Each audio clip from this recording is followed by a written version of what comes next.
I am Heidi Benjaminson, your host of Confidence Coaching, a podcast for mothers who want to like themselves and their teens.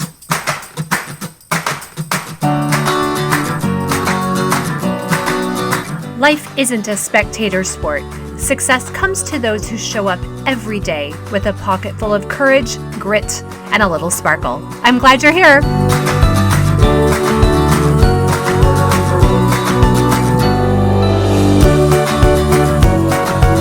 Hello.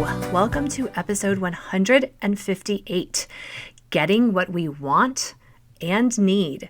I'm so glad you're here. Funny enough, I have like a dozen different titles for this episode. Basically, today, I'm talking about taking responsibility for meeting our needs and releasing control over having to take care of other functional adults' needs. And I'm practicing what I preach. This episode is coming out a few weeks after the last one, 157, because I've been very present with what my body and my soul need and want right now. This episode has had some time to grow and germinate inside me, and I have some great examples to share with you today.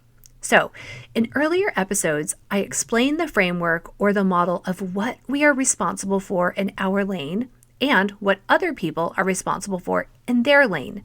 Not just responsible for, but what we really can control and what we can't control. We can only really control our lane, our words, actions.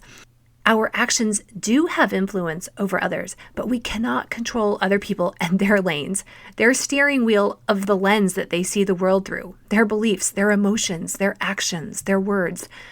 One of the largest responsibilities we have to ourselves is to meet our needs, our wants, and desires. When we know that we can get what we need, we grow our personal empowerment. I know that can sometimes be a buzzword, but it's the best way to describe when we can meet our needs, we feel power. When we constantly need other people to identify what we need and then take the steps to fill those needs, we will always be disempowered. We will feel helpless, like victims, stuck, incapable. Our confidence grows. We are more anchored, more solid partners in any relationship as we increase our personal power, our ability to solve problems and move forward. Other people actually feel calmer around us because they know we can take care of ourselves. Yes, that can mean asking for help, but asking for help is an empowered thing to do. Needing other people to see our needs and do what is possibly needed is a disempowered place to be. Using the analogy of our driving lane, only I can see my obstacles, my potholes. Only I see the dirt on my windshield, how much gas is in my tank. Only I know my calendar and the demands on my time. Other people can make guesses, but they really cannot fully see what is in my life, in my lane. When my children were very young, I can recall a few days where I was literally at my last drop of sanity. I remember calling my husband as he drove home a few times and saying to him, "The moment you walk in, I want you to know and be prepared that I am walking out and I'm going to be gone for about an hour." I explained the state of dinner or the lack thereof. I explained what was going on with the kids and that I needed a break to keep my sanity. He had been away all day. He didn't know I needed an hour to breathe and not hear whining. I never wanted to be a martyr mommy. My whole family was better off because I could recognize my need and I felt empowered to get the break I needed. I was lucky that my husband could step up and he understood. He appreciated the heads up though. If it hadn't been him, I would have needed to ask someone else, get that need filled another way. And also, there have been many times when he didn't understand. I actually never looked to him for his validation or understanding. I knew it was my job to understand when my tank was empty and then confidently ask for help. Again, this benefited our entire family because I was able to stay emotionally in control. Or, well, my memories are such, which may not be totally accurate. But I got this break, so I hopefully didn't lose control. My husband was more calm and centered in our family because he didn't have to take care of my emotions. He didn't have to walk into the house, do mental calculations of how bad the day might have been. He didn't have to assess and read everyone else's emotional gas tanks. He could take care of him and trust that I was taking care of me. Now, this is something we have both learned and grown over the years on how to do. And both of us were growing the muscle to ask each other for support. Now, before I go further, these tools and how we use this is in relation to us and other adults. Our children are growing. We do need to anticipate and meet their needs. So this does not apply to children who are not developmentally able to meet their needs. But children do track. They do feel more confident, more calm, and peace when they see their mother can manage her emotions, give herself a timeout when needed. Children feel safer when they do not feel the burden of taking care of their parents' needs. So notice in the previous example, I didn't look to my children to meet my need. I asked another adult. We all have a variety of needs every day. Feeling empowered to meet even the smallest need helps us grow our confidence and trust in ourselves. I go to Orange Theory often for exercise classes, and I remember a class several years ago where I had to change my energy to meet my needs. At Orange Theory, you often start the class on either the treadmill or the rowing machine. Now, I'm not as particular nowadays, but for several years, I really wanted to only start on the treadmill. I didn't like the rower a lot, and I still don't love it. And I often feel like I get a much better workout by starting the first half of class on the treadmill, or at least I really, really did. Well, guess what? Most people also want to start the class on the treadmill. So to get what I wanted, what I thought I needed, I had to get to class early to get this thing, to be able to start on the treadmill. Well, one day for some reason, I had to start on the rower. I don't remember if I arrived late. Whatever it was, I was warming up on the rower and I was having a mental temper tantrum all in my head. I was so irritated. I was starting on what I perceived would not meet my needs for the day for exercise. I was fuming inside. Then I stopped. I noticed the victim energy. I was feeling so disempowered. I was blaming the equipment for how I would experience the class. I was giving away all of my power. I said to myself, I am responsible for how I experience this class. I am responsible for the type of workout I have. It is not the responsibility of the equipment, of the coach. Now, how can I make this the best experience for me? My energy shifted immediately because I meant it. I was back in my power to meet my need for the day. Now, I remember nothing else from that class, but I remember that I made it a good workout. I remember the shift in my energy and how anchored and powerful I felt by realizing I am not at the effect of the exercise equipment or what is going on around me. I get to choose the effect it has on me.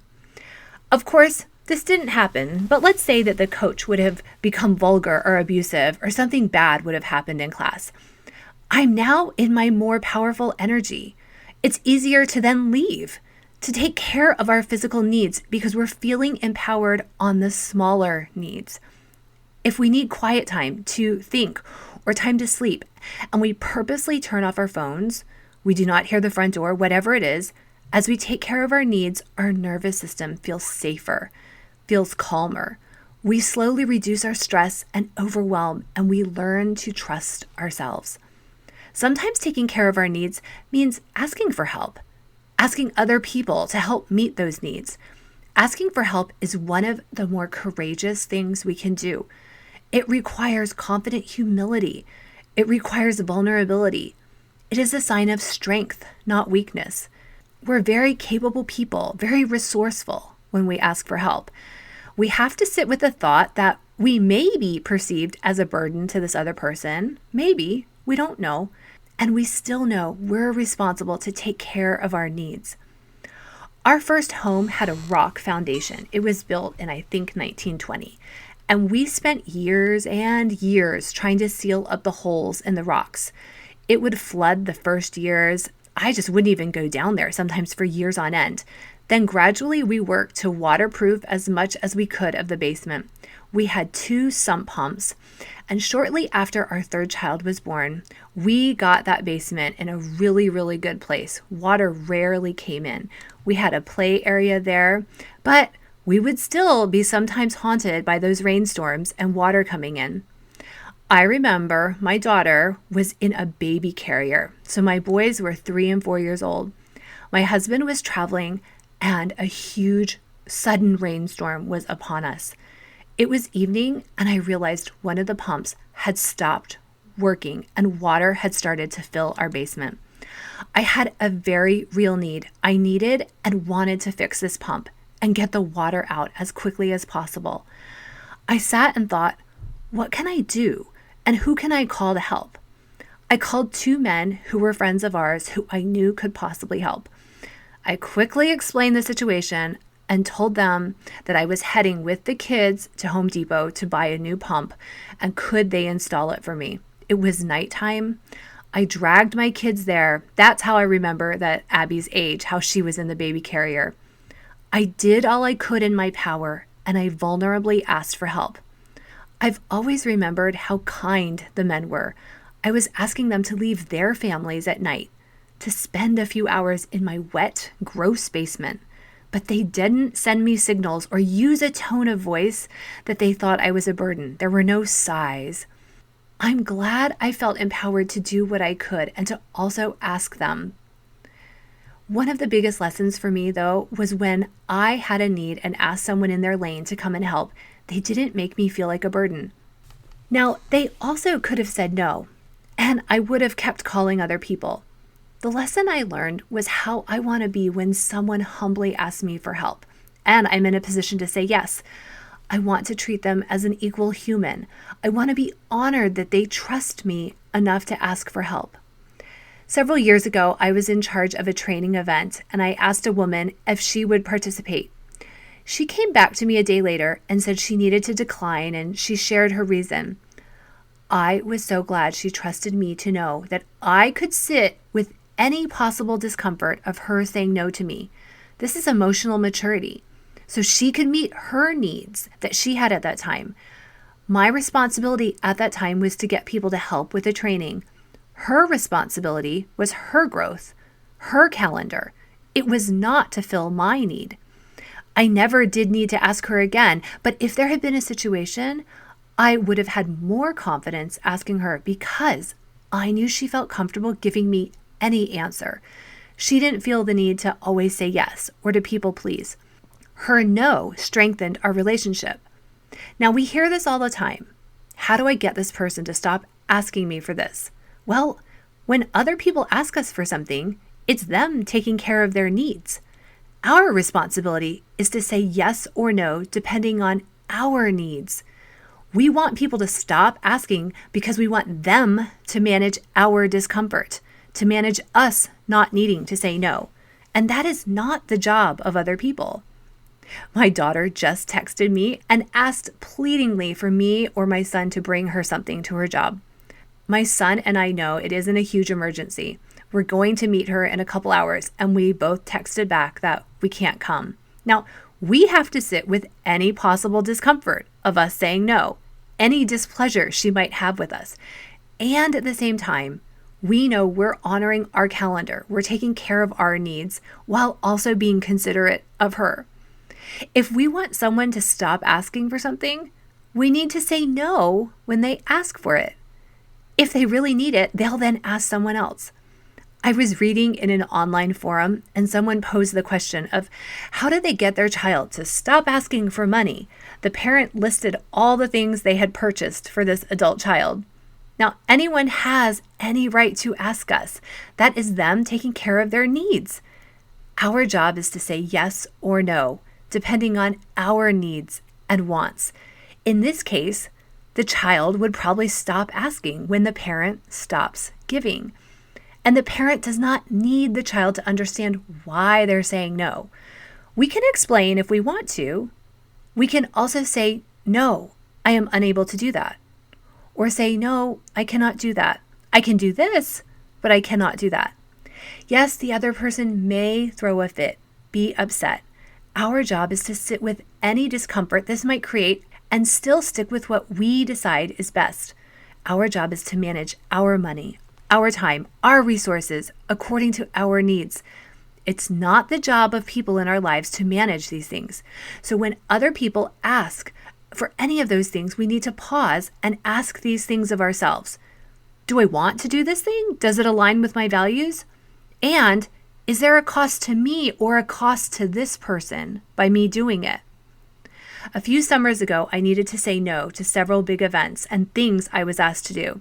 I had to sit and ask myself, what do I need right now? In one situation, the cost of me bending over backwards to not disappoint someone was going to be a big cost to my health, to other relationships in my life. I needed to be where I chose to be. In each case, to meet the needs of my integrity at the time of my help, I told people in person or with as much respect to them as possible that I couldn't do what they asked. I didn't ghost them or avoid them or ask someone else to tell them. I sat with any discomfort of possibly disappointing them because I needed to not disappoint myself. It's hard as women, y'all. The self-sacrificing woman who gives and doesn't have needs and puts everyone else above her can be revered, can be placed on a pedestal. Some parts of society can shame the woman who gets a massage or goes to bed early or leaves things undone. Society can reinforce that it's your job to identify and meet the needs of the people around you. And this can feel really good. And you can continue to do it if you want to. We just always need to identify, is there a cost to us and our lane? Is there a cost to this other person that I don't let them learn the skill of meeting their needs? And is there a cost to our relationship? If we get our self-esteem and value by meeting their needs, this is an unhealthy relationship. So I've given examples of why it's so important for us to identify and take care of our needs and wants. Equally important is what I just hit on. It is not our job to take care of the needs of everyone else in their lanes. Now remember, I'm not talking about children who developmentally do need us to see their needs. As our children grow, especially as they become teenagers, if we do not let them start taking care of the things they need, they start to become disempowered. We project to them that we don't have confidence in them, that they can't do whatever it is. So they never learn how to meet their needs. Start early and with things they can do. Show them you trust them, that it's okay to maybe do a C- job and keep trying. My kids wanted independence earlier than I probably thought they needed and wanted. Small things like they wanted to do all of their laundry, and they have since middle school. It's a balance, of course. All of our kids require different levels of assistance, reminders. We have to remember they learn by doing, not by having us do it for them. So the question we ask again is this: what is the cost to them if I continue to meet this need for them? Am I ultimately handicapping them? Am I keeping them from learning a lesson and burdening them with my self-esteem and need to be needed? My daughter recently got her driver's license. Prior, she needed me to drive her everywhere because she didn't have her license. She also didn't pay attention to the roads we took to the same places every day, every week. She didn't learn her way around town on her own. She was dependent on me. She needed me. She had less power to get herself places, to make things happen in our life. As she learned to drive, she literally had her hands on the wheel of the car because I wasn't driving. I was in the passenger seat for months, giving direction, advice, but she was the one driving, making turns, having to learn to make sure all the lanes were clear before she turned out. I had to trust she could do it. I also had to very much have trust in myself that I could handle the anxiety and uncertainty of her driving. I had to trust in my emotions and realize that it is my job to handle this anxiety, not her job.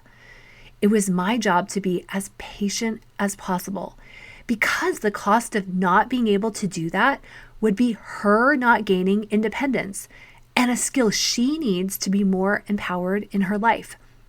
She's been driving herself to work every day, and she's gone many other places by herself. even on the highway near us.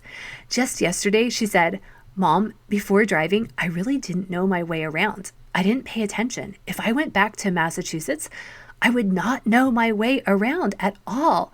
But since driving here, I know how to get all these places." She learned this by me being willing to let her learn and take care of this need. She feels incredibly empowered. She felt the same as months ago she applied for a job, went on her own into a university near here for her lifeguard certification. She packs her own everything. She's learned this because I've let her learn to anticipate her needs. And honestly, she remembers more than me on family trips. She's bailed me and the family out by what she packs. Now, a part of this is because I'm not hovering and disempowering her. I've had other experiences with other kids where I haven't taken my hand off the wheel as I needed to. A little lane swerving. It's okay. The key is to recognize, ask what we're afraid of, then step back. In most cases, my children recognize and take care of their needs much better than I would because guess what? It's their lane. They know better than me what they need, what they're capable of or not. Charity groups, church groups, so very many well-meaning groups are assessing needs of others and working to meet these needs, all of which is amazing. In specific individual situations, just make sure this doesn't become disempowering for the recipient. I've been part of some volunteer groups who feel the need to stay busy because busy equals value or goodness, as I've seen represented. So we took burdens upon ourselves and our families to meet needs that we perceived others had when they were not asking for these things. There was a real monetary cost as well as emotional and time cost, which we were not initially asked to bear. I saw this disempower and sometimes annoy the recipients. It was almost disrespectful at times, and I was embarrassed. I see now why this is. We were projecting to them that we were not confident they could meet their needs and that they should need us. They felt the insecurity we were projecting, and it didn't feel good to them. It would have been so different if they had asked for help, like I had to do that night of the sump pump breaking. Instead, they were denied the opportunity to grow their courage and humility muscles and learn what their lane needed, like my daughter is learning how to steer the car now. I am all for doing good, service, helping others. I think we all have to get better at asking prior if the person wants this help. Even asking if there's anything our group can do for them. Be respectful that others are tending to their lane and their potholes. Our need to be needed should never be at the cost of the self-esteem or self-worth of our children, our neighbors, our spouses, any relationship. Sometimes women do not want the quiet, the silence, the space that's left when other people don't need us as much. I work with clients working through this. I'm in this phase as well. My children do not need me as much as they did even just 2 years ago. This leaves me with space to identify what I need. How is it different than it was 20 years ago? Instead of jumping to take care of daily tasks for my children, I have to do the vulnerable and courageous work to identify who I want to be. Where do I want to grow? Because only I know my needs to grow and develop. It's a catch-22 though. Many women will say they want less stress, they want less anxiety, less overwhelm. Well, when we take our hands off our child's steering wheel, when we let them start making decisions and doing more for themselves, we have less to do in our lives. We just also have to learn to sit with the possible anxiety and possible uncertainty and trust of how others are doing life, what type of decisions they are making. But this is our job. This is our work. It gets easier though. This is the beauty of not racing around trying to take care of everyone else. We have more peace and calm. Learning to trust others to navigate their life means we only have to handle our potholes. Some will not like this. Our needs may bring up vulnerable issues, things we've conveniently ignored for years. Always focusing on the needs of others means we don't need to do the uncomfortable growth that we could be doing. So always ask yourself, am I focusing on the needs of others because I'm scared to make empowered and possibly vulnerable decisions in my life? Would I rather take care of my kids' perceived needs than get a job to add to the financial needs we have? Would I rather hyper-focus on my kids' schooling than finish my degree? Would I rather make up things to do for others so I don't need to slow down and learn to be with my own thoughts? The answers to all of these questions are personal, individual. There is no right or wrong answer. We each have to assess where we can back off from taking care of others. And then there are going to be situations where we are going to be aware of needs and we want to assist in solutions. All of our children are different. Each will require us moving out of their lanes at different stages, at different speeds or seasons. Learn to trust them. Learn to trust yourself. This has been very hard work I'm still doing. And I can see the palpable results when I can let my children grow by doing and taking care of their needs. This allows me more time to sit and examine what I need right now. I understand some of these examples are less trivial than maybe the need for money to meet a mortgage payment or the need for physical or emotional safety. We do often have more power than we think we do. If we maybe need more household money, maybe we can get a small job. Where can we cut corners? Be creative in meeting the need. In each relationship, notice the power that we have. My clients learn to ask themselves, what do I need right now? Ask yourself a few times a day, what do I need right now? Do I need a nap? Do I need to connect with a friend? Do I need to apply to one more job? At times, I realize I need friends. So I determine, what can I do to meet this need? Who can I invite to do something? How can I be someone that others want to be friends with? If we need sleep, what do we need to rearrange in our schedule so that we can get the lights turned off and we can get in bed earlier? If we need a healthier lifestyle, what do we need to do or not do? What do we need to stop putting in our mouths? What do we need to stop buying at the store? What time do we need to wake up to get the walk-in before the day starts? If we need a vacation, tell your spouse, block the time on the calendar. Be firm on what you need. Make the plans. Ask people to help with your schedule. It isn't anyone else's responsibility to know this need. It's ours. If you need more time at home or less on your schedule, prioritize and say no to half of what's on your calendar. Decline invitations. Tell organizations this is your last year on the board. Let the volunteer clipboard pass you by a few times.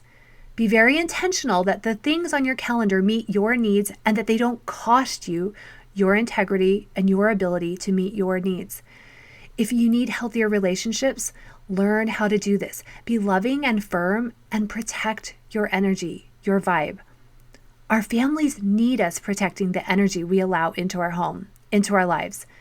If we need a raise, tell the boss. Ask what you can do. Tell the universe you need this and be willing to work towards it. Show you're worthy of it. If you need to repair a relationship, do it. Reach out. Take the initiative. Apologize. Own your part. Do not expect forgiveness. That isn't ever an obligation others give us or we have to give someone. Apologize. Do what you can to repair the relationship, and then let both parties decide what they're comfortable with doing and being going forward. If you find yourself saying, I need this other person to change, I need this other person to stop doing this or start doing this, first notice that you need to speak this need to this person. Set your boundary, then hold your boundary. Often our need is that we need to do what we say that we're going to do, or we need to remove ourselves from situations and relationships that don't feel healthy. That's our responsibility. Doing this up-levels every relationship. Okay, this was a little longer than anticipated, but I wanted to give you a lot of examples. Just learning to take care of our needs and confidently letting other people manage their needs, their lane, reduces so much stress and overwhelm in our lives and projects confidence to the other people in our lives. It requires us to sit with our anxieties, productive anxieties, because we're giving ourselves and others the space and the confidence to grow. Reach out to me and tell me what you identify you need and how you're going to meet it. Be it needing someone to do your lawn, or be it needing to move to a new state. All of our needs are valid and worthy of our attention. That's it for this week. If you would like personalized weekly private one-on-one coaching to learn to take care of your needs and let others drive their own needs in life, sign up for a consult call at HeidiBenjaminson.com. A confident mother is the greatest gift to her family, not a perfect mother. Our families want us to feel confident, anchored, and calm. I can help you uncover this version of yourself. Have a great week.